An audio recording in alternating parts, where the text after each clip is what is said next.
Hello दोस्तों, मैं आशीष ठाकुर स्वागत करता हूं आप सभी का विकास कोचिंग क्लासेस के फ्री ऑनलाइन वीडियो लेक्चर्स में। तो आज के इस लेक्चर में हम पहले तो बात करेंगे इलेक्ट्रोस्टैटिक शील्डिंग के बारे में, उसके बाद हम इलेक्ट्रिक डाइपोल पर जाएंगे। तो हम बात करते हैं इलेक्ट्रोस्टैटिक शील्डिंग के बारे में।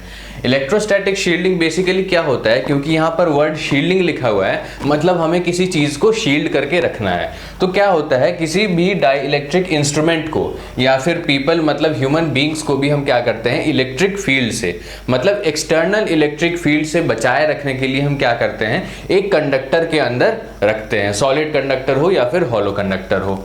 तो अब क्या होता है कि हमें पहले कुछ चीज़ों का पता होना चाहिए कि ऐसी चीज़ें होती है, तभी हम क्या कर सकते हैं, किसी भी चीज़ को इलेक्ट्रोस्टैटिकली शील्ड कर सकते हैं। तो क्या होता है, electric field lines do not pass through a conductor.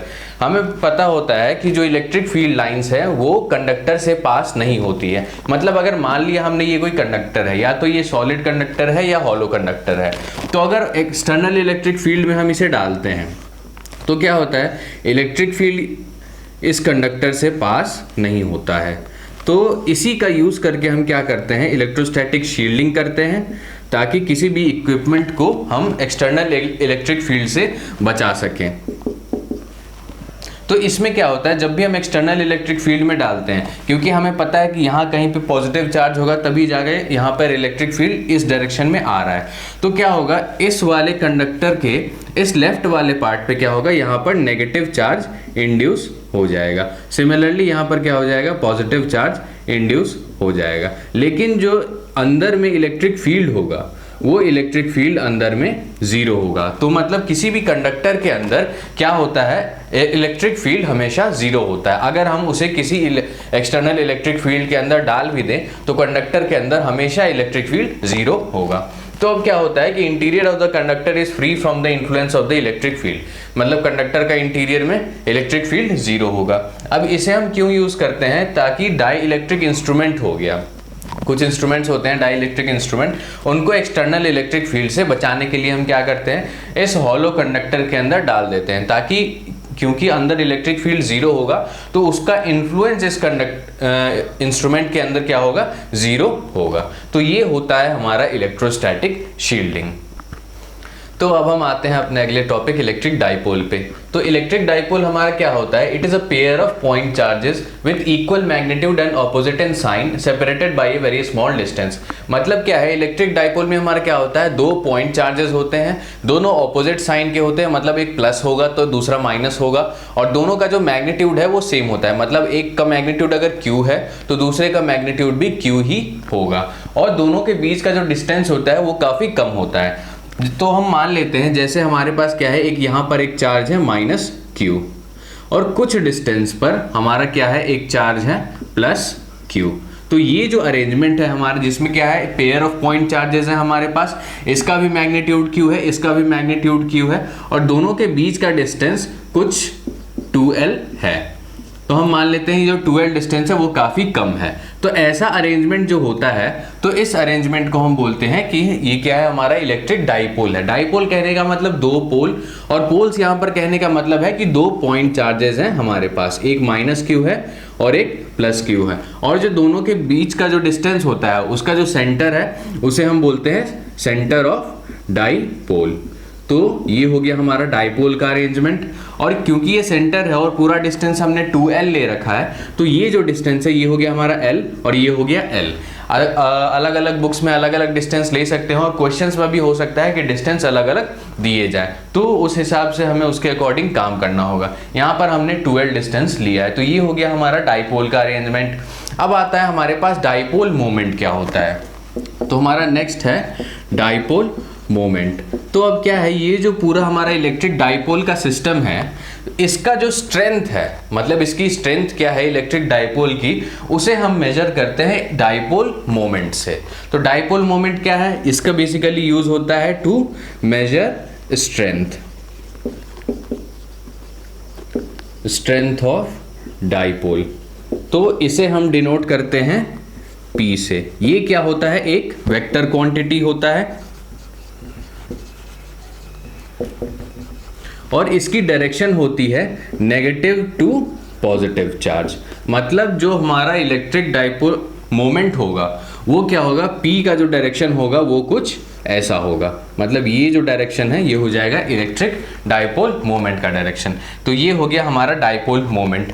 तो इसे हम डिनोट करते हैं P से, और ये एक वेक्टर क्वांटिटी होता है। लेकिन ये होता क्या है, तो इलेक्ट्रिक डाइपोल P जो होता है वो अगर हम मैग्नीट्यूड की बात करें तो मैग्नीट्यूड ऑफ डाइपोल मोमेंट होता है Q इंटू जो डिस्टेंस बिटवीन टू होता है। मतलब Q हमारा हो गया जो मैग्नीट्यूड हो गया ऑफ चार्ज, क्योंकि दोनों इक्वल मैग्नीट्यूड के हैं तो हमने कोई सा एक मैग्नीट्यूड लिया जो कि क्या है, Q है, और डिस्टेंस बिटवीन देम क्या है, 2L है।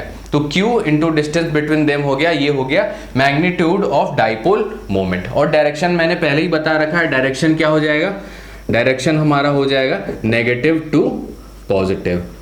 तो नेगेटिव टू पॉजिटिव चार्ज हो गया हमारा डायरेक्शन ऑफ डाइपोल मोमेंट। तो ये था हमारा डाइपोल मोमेंट। अब आता है हमारा आइडियल डाइपोल क्या होता है या फिर पॉइंट डाइपोल क्या होता है। तो क्या है कि फॉर्मूला हमारा Q इंटू 2L है। हमने क्या किया, ये जो डिस्टेंस है इसको हम धीरे धीरे कम करते गए और Q जो है इसको इंक्रीज करते गए। तो जब हम इसे कम करेंगे और इसे हम इंक्रीज करते जाएंगे, और ये जो क्वांटिटी है हमारा जो कि डाइपोल मोमेंट है, इसे अगर हम कांस्टेंट रख रहे हैं और इसे बढ़ा रहे हैं, इसे कम कर रहे हैं कांस्टेंट रखने के लिए, तो क्या होगा, जैसे जैसे हम डिस्टेंस कम करेंगे तो क्या हो जाएगा, जैसे पॉइंट चार्ज यहाँ है, फिर यहाँ है, फिर थोड़ा और पास आएगा, और एक टाइम आएगा जब बहुत पास आ जाएगा, उससे ज़्यादा हम नहीं कर पाएंगे। तो क्या हो जाएगा, वो जो मोमेंट होता है जब हमारा डिस्टेंस काफ़ी ज़्यादा कम हो जाता है और हमारा डाइपोल मोमेंट हम कांस्टेंट रखे जा रहे हैं, तो क्या होता है, वो हमारा आइडियल डाइपोल हो जाता है। तो वो हो गया हमारा आइडियल डाइपोल, या फिर हम उसे पॉइंट डाइपोल भी कहते हैं। तो वो जो डाइपोल होता है वो हमारा स्मॉलेस्ट डाइपोल होता है, वो हो गया हमारा स्मॉलेस्ट डाइपोल। तो ये हो गई डाइपोल की बात। डाइपोल मोमेंट हमने देख लिया, इलेक्ट्रिक डाइपोल का अरेंजमेंट कैसा होता है वो हमने देख लिया। अब हम क्या करेंगे, डाइपोल के कारण कुछ हम क्या करेंगे, इलेक्ट्रिक फील्ड निकालने की कोशिश करेंगे अलग अलग पोजीशंस पे। तो अब हम देखते हैं electric field intensity due to an electric dipole. तो पहला केस हमारा होगा at a point on the axial line. अब एक्सियल लाइन होता क्या है, जो भी लाइन जो पॉजिटिव और नेगेटिव चार्ज को क्रॉस करते हुए जाती है उसे हम बोलते हैं कि वो एक्सियल लाइन है। जैसे ये हमारे पास -Q है, ये +Q है, पॉइंट A और पॉइंट B पे। तो ये जो लाइन जा रही है डॉटेड लाइन, ये क्या है, हमारी एक्सियल लाइन है, क्योंकि ये दोनों चार्जेस से होकर जा रही है। तो इसको हमने एक्सटेंड किया। अब क्योंकि क्या है, eight a point on the axial line, तो इस एक्सियल लाइन पे हमने एक पॉइंट M लिया। अब यहाँ पर हमें देखना है कि इस डाइपोल के कारण इलेक्ट्रिक फील्ड इंटेंसिटी क्या होगी।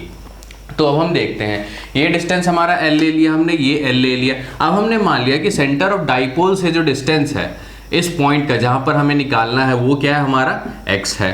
तो क्योंकि ये पूरा x है तो हम क्या करेंगे, अब हर एक चार्ज से देखेंगे कि इस पॉइंट की डिस्टेंस क्या है। तो अगर हम चार्ज A से देखें, मतलब चार्ज एट A -Q से देखें, तो ये तो x है और ये L है, मतलब ये क्या हो जाएगा, x + L। ये जो पूरा डिस्टेंस हो जाएगा चार्ज -Q से। अब चार्ज Q से कितना हो जाएगा, ये पूरा x है और ये L है, तो x - L, मतलब ये जो डिस्टेंस है ये हो जाएगा x - L। तो ये हमें डिस्टेंस पता चल गया। अब हमने बहुत पहले पढ़ा था चैप्टर के स्टार्टिंग में सुपरपोजिशन प्रिंसिपल। मतलब अगर किसी एक पॉइंट पे हमें निकालना है इलेक्ट्रिक फील्ड या फिर इलेक्ट्रोस्टैटिक फोर्स बहुत सारे चार्जेस के कारण, तो हम क्या करते हैं, सारे चार्जेस का या फिर इलेक्ट्रिक फील्ड का हम वेक्टर सम करते हैं। तो यहाँ पर भी हम क्या करेंगे, हमारे पास दो चार्जेस हैं, तो हम क्या करेंगे, इन दोनों के कारण इंडिविजुअली हम पहले देखेंगे कि पॉइंट M पर इलेक्ट्रिक फील्ड कितना होगा, उसके बाद हम दोनों को वेक्टरली ऐड कर देंगे, फिर उसके बाद हम मैग्नीट्यूड भी निकालने वाले हैं। तो अब हम शुरू करते हैं इसको सॉल्व करना। अब क्या है, A के कारण क्या हो जाएगा, क्योंकि ये नेगेटिव चार्ज है तो और यहाँ पॉइंट M है, तो इसके कारण इलेक्ट्रिक फील्ड क्या होगा, किसी इस डायरेक्शन में होगा, और इसे हमने मान लिया ये होगा E ड्यू टू A। दूसरा क्या है, इस B के कारण, मतलब जो चार्ज +Q है, तो प्लस है तो इसका डायरेक्शन क्या होगा, इस डायरेक्शन में होगा, और ये क्या होगा, हमने मान लिया ये है EB। तो ये दो हमने देख लिया, मतलब दोनों ऑपोजिट डायरेक्शन में है, क्योंकि चार्जेस भी क्या है, दोनों ऑपोजिट है, एक नेगेटिव चार्ज है और दूसरा हमारा पॉजिटिव चार्ज है। तो ये हो गया हमारा डायरेक्शन। अब हम क्या करते हैं, EA की वैल्यू निकालेंगे, electric field due to A और electric field due to B की वैल्यू निकालेंगे। तो अब क्या है, क्योंकि हमारा हम वेक्टर एडिशन करते हैं तो E at m, electric field at m is equal to क्या हो जाएगा, electric field due to A plus electric field due to B। अब हमें पता है कि दोनों क्या है, ऑपोजिट डायरेक्शन में है। तो हम क्या करते हैं कि अगर हम सिर्फ मैग्नीट्यूड ले तो E एट m क्या हो जाएगा, E at E due to B जो कि पॉजिटिव डायरेक्शन में है, minus E due to A जो कि नेगेटिव डायरेक्शन में है, क्योंकि हमने यहाँ पर साइन को कंसीडर किया है। तो ये काम हम कर सकते हैं। अब क्या है, अब हम निकालते हैं EA, मतलब मैग्नीट्यूड ऑफ EA, क्योंकि डायरेक्शन हमें पता है तो हम मैग्नीट्यूड अब हम निकालते हैं। तो मैग्नीट्यूड क्या होता है, 1/4 pi epsilon naught Q upon distance का स्क्वायर। तो हम क्या करेंगे, 1/4 पाई एप्सिलॉन नॉट Q, अब चार्ज यहाँ पे क्या है हमारा, Q है, क्योंकि हम मैग्नीट्यूड ले रहे हैं तो हम सिर्फ Q ले रहे हैं, अपॉन डिस्टेंस, मतलब अब A पॉइंट से इसका डिस्टेंस कितना है, x प्लस एल, मतलब x प्लस एल का होल स्क्वायर। तो ये हो गया हमारा EA। अब EB कितना होगा, ये भी सिमिलरली ऐसे ही निकलेगा, ये हमारा होगा 1/4 पाई एप्सिलॉन नॉट Q, क्योंकि दोनों का मैग्नीट्यूड सेम है चार्जेस का, क्योंकि डाइपोल है और डाइपोल में मैग्नीट्यूड दोनों चार्जेस का सेम होता है, तो यहाँ भी Q। अब डिस्टेंस किस पॉइंट से, B पॉइंट से, तो B से डिस्टेंस है हमारा x माइनस एल इसका स्क्वायर। तो EA हमने निकाल लिया और EB हमने निकाल लिया, तो ये दोनों हमें निकल गए। अब हमें क्या करना है, इन दोनों का एडिशन करना है, मतलब कुछ इस फॉर्म में। तो ये हो गया हमारा मैग्नीट्यूड। तो जब हम ये करेंगे तो क्या हो जाएगा, EB माइनस EA, ये हमारा क्या हो जाएगा, 1/4 pi epsilon naught Q upon x minus L का whole square minus 1/4 pi epsilon naught Q upon x plus L का होल स्क्वायर। तो जब हम इसमें से कॉमन निकालेंगे तो कॉमन क्या निकलेगा, Q/4 पाई एप्सिलॉन नॉट, अब Q हम अंदर ही रहने देते हैं क्योंकि हमें इसका काम है, तो 1/4 पाई एप्सिलॉन नॉट, ये क्या हो गया, Q upon x minus L का whole square minus Q upon x plus L का होल स्क्वायर। तो जब हम इसको ऐड करेंगे, मतलब सब्ट्रैक्ट करेंगे, तो ये हमारा क्या आ जाएगा, ये हमारा आ जाएगा 1/4 पाई एप्सिलॉन नॉट, ये आ जाएगा Q x square plus L square plus 2xl minus ये हो जाएगा Q x square plus L square minus 2xl upon ये क्या है, a माइनस बी का होल स्क्वायर और a प्लस बी का होल स्क्वायर। तो ये हमारा हो जाएगा x square minus L square का होल स्क्वायर। तो ये क्या हो गया हमारा 1, अब हमने क्यों क्या किया, बाहर निकालिए Q/4 पाई एप्सिलॉन नॉट। तो ये जब हम इसको सब्ट्रैक्ट करेंगे तो हमारे पास बचेगा 4xl upon x square minus L square का होल स्क्वायर, ये हमारा बचा। अब हमने क्या किया, Q को अंदर किया, मतलब 1/4 pi epsilon not 4qxl upon x square minus L square का होल स्क्वायर। तो ये हमारा आ जाएगा। अब हमने पहले क्या पढ़ा था डाइपोल मोमेंट में कि मैग्नीट्यूड ऑफ जो P होता है वो क्या होता है, Q into distance between charges, मतलब 2L। तो यहाँ पर भी हमारा डिस्टेंस क्या है, L और L, मतलब 2L डिस्टेंस है हमारा बिटवीन चार्जेस। तो अब क्या करेंगे, 1/4 पाई एप्सिलॉन नॉट हमने लिखा, अब 4qxl है तो हम इसे ऐसा भी तो लिख सकते हैं 2x into 2ql upon x square minus L square का होल स्क्वायर। तो अब ये जो 2ql है वो क्या है, हमारा P है, तो हम इसे लिख सकते हैं 1/4 पाई एप्सिलॉन नॉट 2x, और ये क्या हो गया, P का मैग्नीट्यूड, तो upon x square minus L square का होल स्क्वायर। अगर हम इसे मैग्नीट्यूड की टर्म्स में देखते हैं तो हमारा जो इलेक्ट्रिक फील्ड है पॉइंट M पे, मतलब E एट पॉइंट M, ये क्या हो जाएगा हमारा मैग्नीट्यूड, तो 2px upon 4 pi epsilon not x square minus L square का होल स्क्वायर। तो ये हमारा मैग्नीट्यूड के टर्म्स में आ जाएगा electric field eight point M। अब क्या है, अगर हम वेक्टर फॉर्म में भी लिखते हैं तो वेक्टर फॉर्म में भी लिखेंगे, क्योंकि p भी हमारा वेक्टर है तो दोनों वेक्टर में हो जाएगा। तो हम क्या लिख सकते हैं, E at m is equal to 2 vector p x upon 4 pi epsilon naught x square minus L square का होल स्क्वायर। तो ये हो गया हमारा वेक्टर फॉर्म में। तो इस तरह से हमने मैग्नीट्यूड में भी लिखा और वेक्टर में भी लिखा। अब क्या है कि हमने पहले पढ़ा है इलेक्ट्रिक डाइपोल में कि जो डिस्टेंस बिटवीन ये दो चार्जेस होता है ये बहुत ही कम होता है। तो अब क्या है, हम मान सकते हैं कि x जो है, मतलब ये जो x है ये जो l है मतलब 2l है, ये बहुत कम है, और जो x है बहुत ज़्यादा है। तो हमने क्या माना, x is much much larger than l। तो जब ऐसा होगा तो हम क्या करेंगे, x square minus L square को हम सीधा लिख सकते हैं अप्रॉक्सीमेटली x स्क्वायर, ये हम लिख सकते हैं। तो जब हम ऐसा करेंगे तो हमारे पास क्या आ जाएगा, जब हम मैग्नीट्यूड की टर्म्स में बात करें तो em is equal to 2px upon 4 pi epsilon naught. जब हमने l को नेग्लेक्ट कर दिया है तो ये x स्क्वायर ही हम लिखेंगे, तो x स्क्वायर का स्क्वायर x की पावर 4, ये एक कैंसिल हो गया तो ये हमारा बचा x क्यूब। मतलब अगर हम मैग्नीट्यूड के टर्म्स में देखें तो em इज इक्वल टू हमारा क्या आ गया, 2p upon 4 pi epsilon naught x cube. ये काफ़ी ज़्यादा इम्पॉर्टेंट है, बहुत सारे जगहों पे क्वेश्चंस में यही अप्लाई होगा हमारा। मतलब 2p upon 4 pi epsilon naught x cube, जहाँ पे p क्या है हमारा 2ql है, हमारा डाइपोल मोमेंट है। तो ये हो गया हमारा at a point on the axial line, मतलब electric field due to dipole at a point on the axial line. तो ये था हमारा पूरा डेरिवेशन, इजी सा डेरिवेशन था, काफ़ी ज़्यादा टफ नहीं था।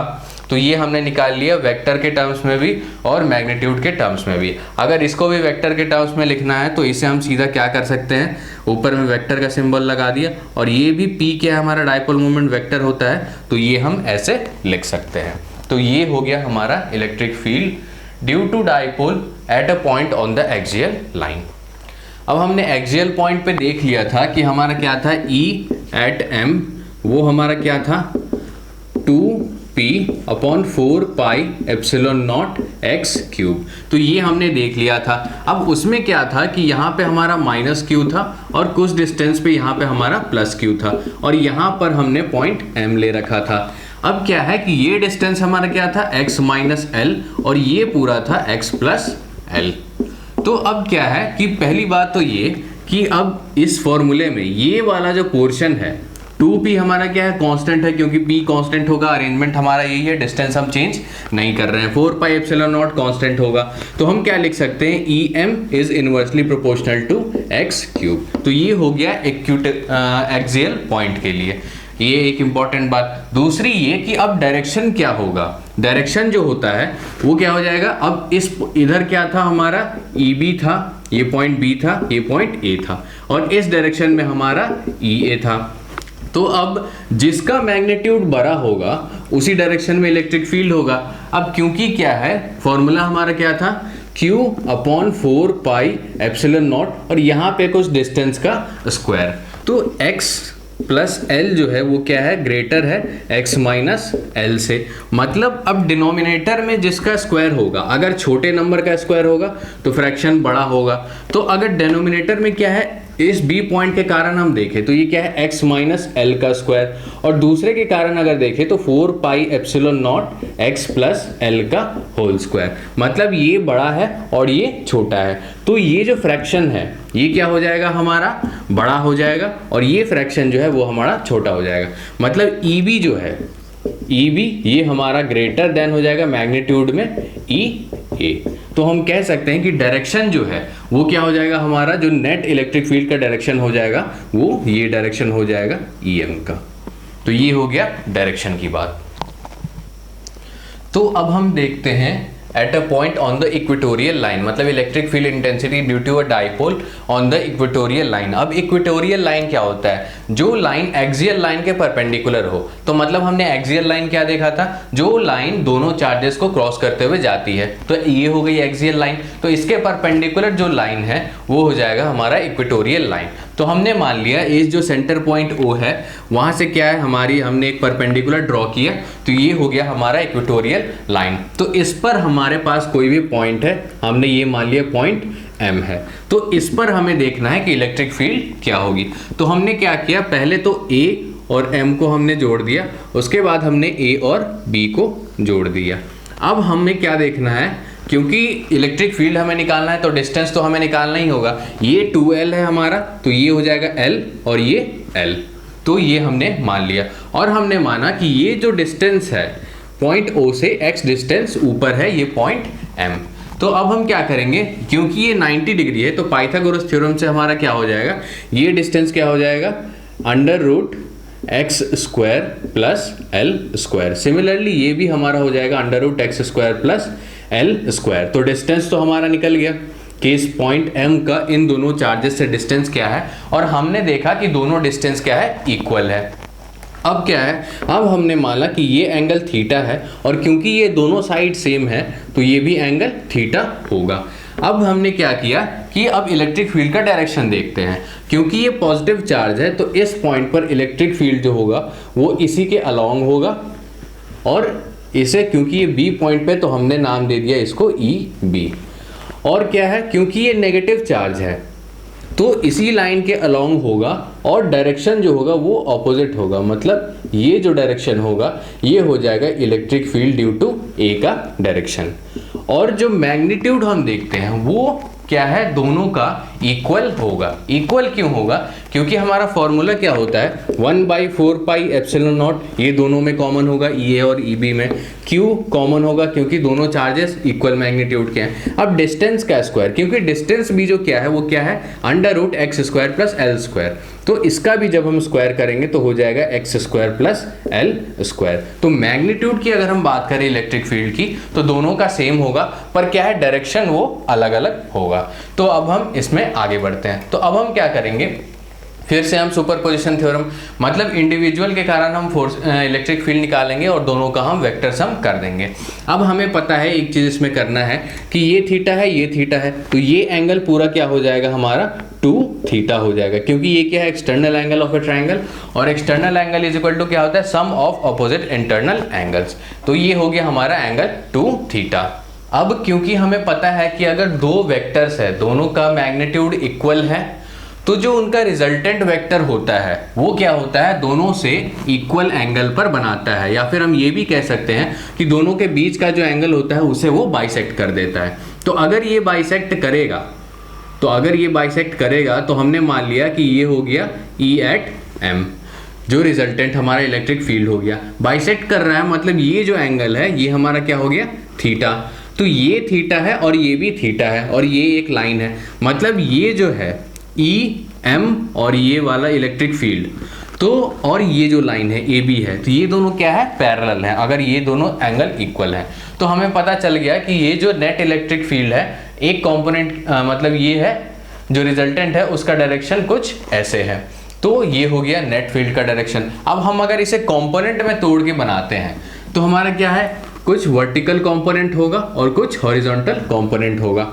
तो अब हम मान सकते हैं कि EB का जो कंपोनेंट होगा वर्टिकल, वो क्या हो जाएगा हमारा EB, क्योंकि ये क्या है, थीटा है, तो ये हमारा हो जाएगा EB साइन थीटा।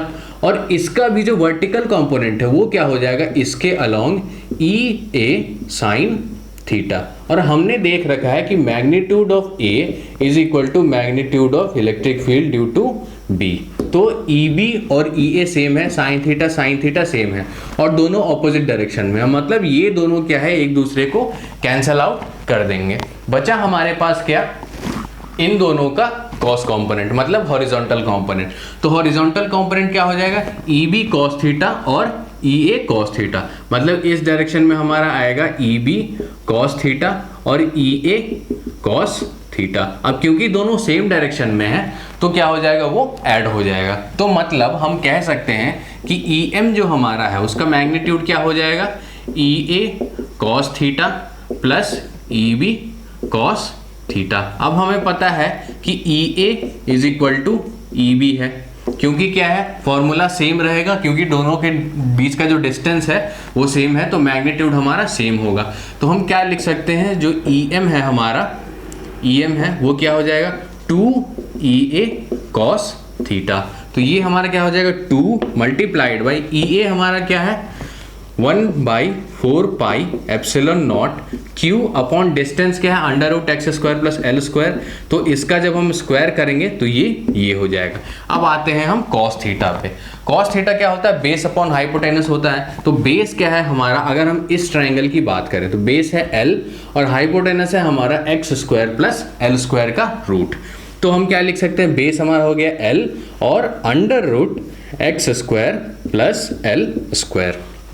ये आ गया हमारा EM का मैग्नीट्यूड। तो इसे हम क्या लिख सकते हैं 2QL upon 4 pi epsilon not x² plus L² की पावर, ये क्या हो जाएगा 1/2 है और प्लस 1 मतलब पावर 3/2। तो ये आ गया हमारा EM की मैग्नीट्यूड। अब क्या है, हमारे को पता है कि जो P होता है उसका मैग्नीट्यूड क्या होता है 2QL, मतलब Q into the distance between two charges. तो ये भी क्या हमारा दिख रहा है 2QL दिख रहा है। तो हम इसे लिख सकते हैं P upon 4 pi epsilon not x² plus L² की पावर 3/2। तो ये हो गया हमारा EM। तो ये एक इंपॉर्टेंट फॉर्मूला हमारे पास बना, जो कि क्या है, electric field due to dipole at a point on the equatorial line. तो ये हमारा आ गया। अगर अब हम इसका डायरेक्शन कंसीडर करते हैं तो हमने क्या देखा था कि इसका डायरेक्शन क्या है, इस डायरेक्शन में है, और हमने पॉजिटिव ये वाला ले रखा है, ये A to B का डायरेक्शन। तो क्या है, इसका जो डायरेक्शन है वो नेगेटिव डायरेक्शन आएगा। तो हम इसे लिख सकते हैं कि EM जो है वो क्या हो जाएगा -P upon 4 pi epsilon not x² plus L² की पावर 3/2। तो इसे हम लिख सकते हैं वेक्टर फॉर्म में, और अगर इस पर भी वेक्टर लगा दे तो अब क्या है, अब जैसे पिछले केस में हमने माना था कि x जो है ये मच ग्रेटर देन L है, तो हम x² प्लस L² में L को हम इग्नोर कर सकते हैं। तो हम इसे लिख सकते हैं, अगर सिर्फ हम मैग्नीट्यूड के टर्म्स में देखें तो हम ये लिख सकते हैं magnitude of P upon 4 pi epsilon not, ये हो जाएगा x² की पावर 3/2, मतलब 2 कैंसिल हो गया, हमारे पास बचा सिर्फ और सिर्फ x³। तो हम लिख सकते हैं 4 पाई एप्सिलॉन नॉट x³। तो ये एक हमारा इंपॉर्टेंट सा फॉर्मूला आ गया छोटा करके। मैक्सिमम क्वेश्चंस में हम क्या करते हैं, इसी टाइप के फॉर्मूले को यूज करते हैं, मतलब L को हम नेग्लेक्ट कर देते हैं, क्योंकि डाइपोल क्या होता है हमारा बहुत ही शॉर्ट होता है, दोनों के बीच का जो डिस्टेंस होता है, चार्ज के बीच का डिस्टेंस, वो काफी कम होता है। अब जैसा कि हमने पिछले केस में देखा था, जो इलेक्ट्रिक फील्ड था वो किसके प्रोपोर्शनल था, इनवर्सली x³ के। तो इसमें भी हम देख सकते हैं कि ये पूरा क्या है हमारा कांस्टेंट है। तो इसमें भी हम लिख सकते हैं जो E ड्यू टू M है वो इनवर्सली प्रोपोर्शनल टू x³ है। अब हमने देखा था कि जो पिछला केस था वो क्या था, एक्सियल वाला केस था, उसमें हमने लिखा था EM is equal to 2P upon 4 pi epsilon naught x³। और इस वाले में हमने क्या लिखा है P upon 4 pi epsilon naught x³, मतलब हमारा डिफरेंस क्या है, सिर्फ 2 हमारा आ रहा है यहाँ पे। तो अब हम क्या कर सकते हैं, अगर ये क्या था एक्सियल के कारण और ये है इक्वेटोरियल के कारण, तो क्या है, अगर हम कुछ ऐसा करते हैं कि E due to axial upon E due to equatorial, तो इसमें हम क्या कर सकते हैं, एक्सियल क्या था 2P upon 4 pi epsilon naught x³ upon P upon 4 pi epsilon naught x³। तो ये पूरा कैंसिल हो गया, P से P कैंसिल हो गया, तो E axial upon E equatorial is equal to आया हमारा 2। तो ये भी इंपॉर्टेंट है, ये भी किसी क्वेश्चन में यूज हो सकता है। तो ये हमने 2 केसेस देख लिए, काफी important cases, electric field intensity due to electric dipole on the axial line and equatorial line. अगले लेक्चर में हम कुछ और भी केसेस देख सकते हैं। तो अभी तक मैंने ये पढ़ा है, अगर आपको इसमें कोई डाउट है तो आप मुझसे पूछ सकते हैं ईमेल के थ्रू। ईमेल मैंने डिस्क्रिप्शन में दे रखा है। आप हमारे टेलीग्राम चैनल को ज्वाइन करें ताकि आपको कुछ क्वेश्चन सॉल्व करने को मिलते रहें। और अगर आपको ये वीडियो पसंद आया होता है तो please like, share and subscribe, and thanks for watching the video.